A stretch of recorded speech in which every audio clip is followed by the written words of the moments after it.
ગુજરાત રાજ્યમાં સરકારી નોકરીમાં જલસા કરતા અધિકારી અને કર્મચારીઓ માટે સરકાર હવે કડક નિયમો લાવી રહી છે.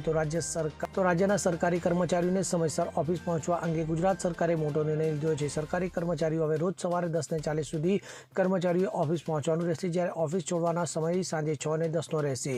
રાજ્ય સરકારના સામાન્ય વહીવટી વિભાગ દ્વારા મોડા આવતા અને વહેલા ઘેર જતા રહેતા કર્મચારીઓ માટે મહત્વનો નિર્ણય લેવામાં આવ્યો છે, જેમાં સવારે સમય કરતાં મોડા અને સાંજે વહેલા જતા કર્મચારીઓની રજા કપાશે. તો અગાઉ ગુજરાત સરકાર દ્વારા પરિપત્ર જાહેર કરવામાં આવ્યો હતો. ઉલ્લેખનીય છે કે સરકારી કચેરીઓમાં કર્મચારીઓના મોડા આવવાની અથવા અનિયમિત હોવાની ઘણી ફરિયાદો મળી રહી છે, જે બાદ સરકાર હવે કડક બની છે અને આવા જલસા કરતા અધિકારી અને કર્મચારીઓ સામે કડકપણે આદેશ જારી કર્યો છે, જેથી હવે ઓફિસમાં મોડા આવતા સરકારી બાબુઓની ખેર નથી.